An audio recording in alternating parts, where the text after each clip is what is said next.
Graça e paz a todos. Vamos aqui para a nossa lição número 12. Estamos chegando aí ao final de mais um trimestre do Programa de Educação Cristã Continuada, estudando sobre as cartas do apóstolo Paulo. Estamos aqui na carta aos Efésios, capítulo 6. Talvez o capítulo que seja o ponto alto de toda essa carta. Preparados para vencer a guerra espiritual. O textual está em Efésios capítulo 6, versículo 10.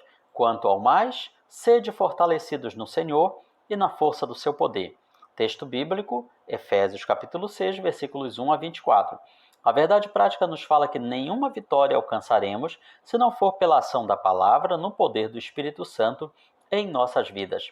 Neste capítulo, o apóstolo Paulo continua a falar sobre a questão da família e as relações de trabalho. No capítulo anterior, ele já tinha falado sobre a atuação do pai e da mãe, do marido e da esposa, e agora ele vai tratar da relação filhos e pais.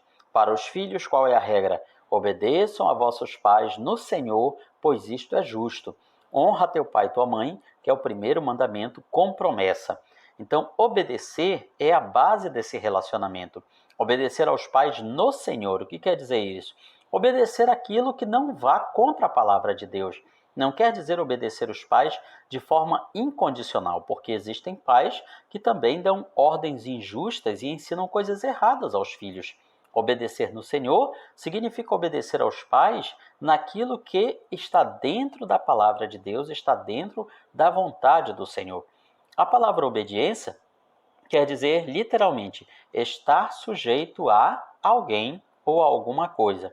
Portanto, aos pais é dado o papel de liderar os filhos em todos os sentidos, mas sempre exercendo essa liderança com o amor que constrói.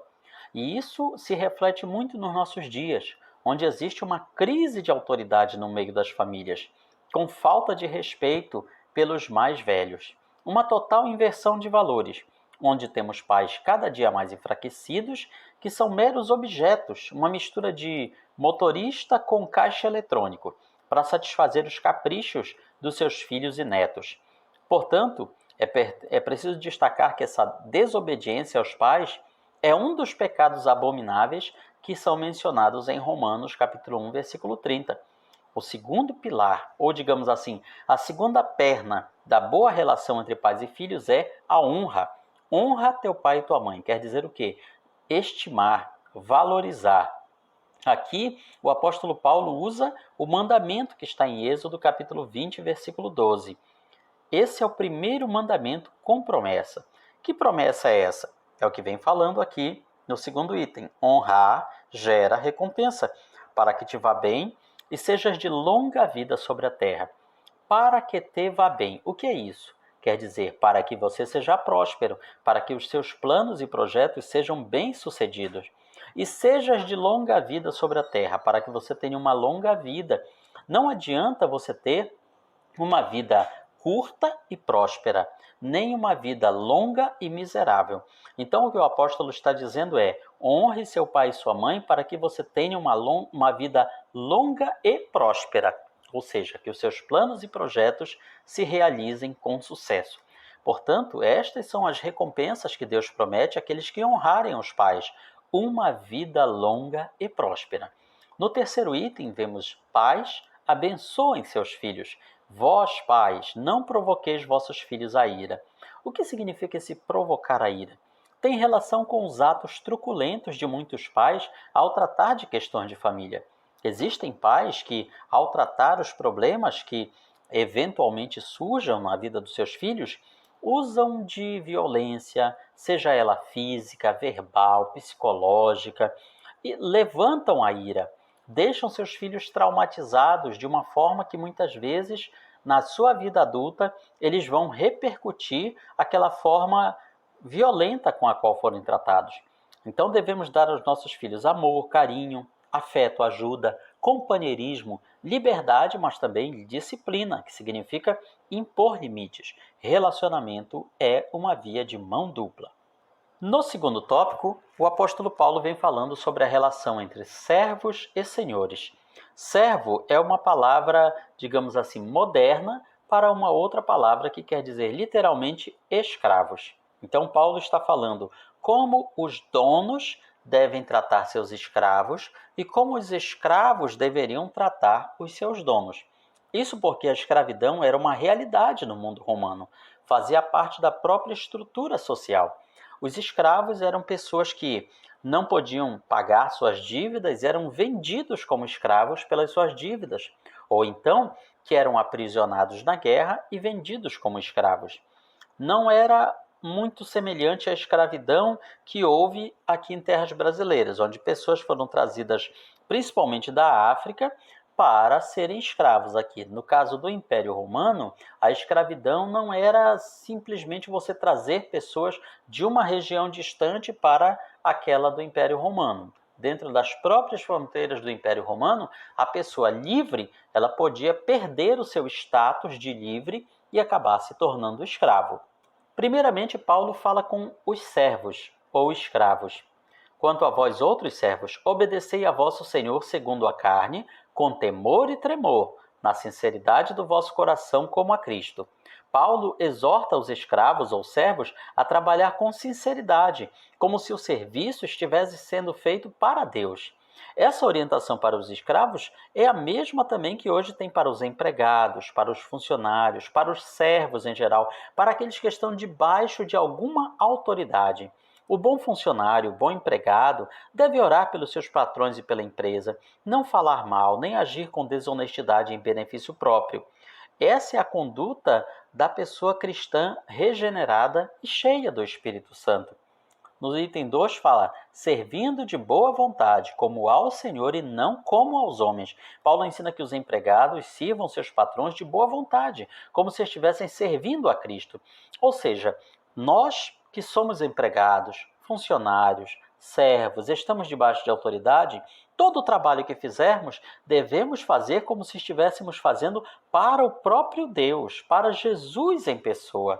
Essa é a palavra que lemos aqui em Efésios capítulo 6. E isso entra na regra da colheita. Todo bem que fizermos voltará para nós, e todo mal que fizermos também voltará para nós. Essa é a regra da colheita que encontramos em Efésios capítulo 6, versículo 8. Por outro lado, o apóstolo Paulo também fala aos patrões, aos donos, aos senhores.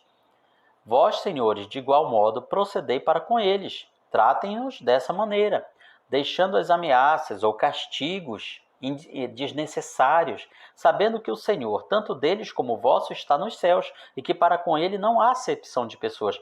Paulo está falando para os donos de escravos, os donos dos servos. Olha, Deus, para vocês, eles são todos iguais. Todos nós somos iguais. Não importa se você é patrão, se você é o chefe, se você é o dono. Diante de Deus, você é tão servo, é tão escravo, quanto aquelas pessoas que estão debaixo da sua autoridade. E para os dias de hoje, que nós temos as relações patrão-empregado, o patrão deve primar pela valorização e bem-estar do funcionário. Na relação de comando e subordinação deve haver equilíbrio. Por exemplo, no meio militar existe um mandamento que diz: prometo tratar com respeito os superiores hierárquicos e tratar com bondade o subordinado. O amor cristão deve ser a sílaba tônica no relacionamento de trabalho, uma vez que Deus é o verdadeiro Senhor sobre tudo e todos. Veja como seria maravilhoso se as pessoas, nas suas relações de trabalho e relações familiares, seguissem essas orientações da palavra de Deus. Como o mundo não seria diferente? No terceiro e último tópico da lição, o apóstolo Paulo vem falando sobre a guerra espiritual. Veja que ele está direcionando a sua palavra para os crentes que viviam na cidade de Éfeso e que estavam constantemente bombardeados pela idolatria, pelos falsos deuses, pelos falsos cultos, por um modo de vida pagão e afastado da santidade de Deus. Ele compara esses crentes como se estivessem numa guerra, numa batalha. Por isso, ele fala a esses crentes: se revistam, revestivos de toda a armadura de Deus, para poderes ficar firmes contra as ciladas do diabo. Na época do apóstolo Paulo, os exércitos, as tropas das legiões romanas, tinham a sua armadura, a sua proteção, com espada, capacete, escudo, couraça, todo um armamento que os protegia das investidas dos inimigos. Então ele joga isso para a vida espiritual e destaca que nós também estamos numa guerra. Ninguém usa uma armadura se não estiver numa guerra, se estiver numa batalha. Indiretamente ele está dizendo àqueles crentes: vocês estão num campo de batalha. Vocês não estão aqui para se divertir, para brincar. Se revistam da armadura de Deus para poder ficar firmes contra as ciladas do diabo. Aqui o apóstolo Paulo coloca a figura do diabo, de Satanás, como o inimigo de cada um dos crentes e da igreja em geral. Ele tem suas ciladas, seus planos, seus esquemas para, de alguma maneira, envergonhar e derrubar os crentes, seja individualmente, seja de forma coletiva. E nós, cristãos, não podemos ignorar a atuação do príncipe das trevas. Devemos entender que ele luta e peleja contra nós todos os dias, de várias maneiras, para nos fazer pecar e nos afastar dos caminhos do Senhor. No versículo 12, Paulo fala que a nossa luta não é contra a carne e o sangue, ou seja, contra as pessoas, mas sim contra principados e potestades, os dominadores deste mundo tenebroso, contra as forças espirituais do mal nas regiões celestes. Veja que ele fala aqui regiões celestes, dando a entender que as forças do mal não estão ali presas no reino do inferno, como o catolicismo medieval ensinou, mas pelo contrário estão soltos pelo mundo, nas regiões celestes, procurando levar os homens para o caminho da mentira e do engano. A batalha é espiritual, mas os seus efeitos são materiais. Por isso, resta ao crente lutar com as armas espirituais contra os poderes espirituais. Aqui ele vem então falando da armadura de Deus, toda a armadura de Deus. Tomai toda a armadura de Deus. Não adianta ir para a luta com apenas uma parte da armadura, com apenas a couraça, com apenas o escudo, com apenas o capacete. Paulo está dizendo: vocês precisam de toda a armadura para ficar totalmente protegidos. O apóstolo Paulo usa o seu conhecimento sobre a cultura romana para expor à igreja os ensinamentos espirituais. Dali para frente, toda vez que os cristãos vissem um soldado, um legionário romano com a sua armadura completa, eles se lembrariam dessa palavra de Paulo. Eles se lembrariam de que precisavam também estar revestidos da verdade. O cinturão da verdade. O cinturão era a peça que prendia a roupa do soldado e dava a ele estabilidade no combate. Isso nos mostra que a verdade precisa ser uma constante em nossas vidas, precisa ser a integridade de cada um de nós. Paulo fala sobre a couraça da justiça, que era uma peça de metal, geralmente, que cobria o pescoço, do pescoço até as coxas, e protegia os órgãos vitais que estão no tronco do ser humano. Isso tem relação com a retidão. Justiça tem a ver com uma vida reta. Os pés calçados no Evangelho da Paz. Uma espécie de bota que o soldado romano usava em combate, que vinha com o seu solado reforçado, inclusive com pregos, para que ele não derrapasse, não escorregasse na hora de combate. Isso tem relação com a prontidão para pregar o Evangelho. O escudo da fé. O escudo romano media cerca de 1,60 m por 70 cm de largura e protegeu o combatente contra os dardos de fogo lançados pelo inimigo. Inclusive, esses escudos poderiam ser juntados na hora da batalha para proteger todo um grupo de soldados romanos, formando uma barreira impenetrável por todos os lados, quando soldado se juntava com soldado com seus escudos, fazendo uma espécie de casco, uma espécie de mega escudo de defesa de todos que estavam por baixo. Então, aqui o apóstolo Paulo está dizendo que a nossa fé é como um escudo para nos proteger contra os ataques fulminantes de Satanás. O que eram os dardos inflamados? Eram as flechas incendiárias, flechas que vinham não apenas com pontas afiadas, mas também com fogo no seu interior. Fogo grego, que era uma espécie de piche pegando fogo, que não podia ser apagado simplesmente pela água. Ele usa isso para comparar as investidas do maligno. O capacete da salvação era uma peça feita de bronze que protegia a cabeça com o soldado. Isso tem relação com a proteção da nossa mente. As maiores batalhas começam na nossa mente, nos nossos pensamentos. Portanto, devemos tomar muito cuidado com aquilo que estamos colocando para dentro da nossa mente. O que estamos alimentando o nosso interior? A espada do Espírito. Nas nossas lutas, o Espírito Santo usará a palavra de Deus que está em nós contra as agressões contra a fé. Mas se não lermos a Bíblia, se não estudarmos a Bíblia, nós acabaremos ficando sem material para que o Espírito Santo possa utilizar.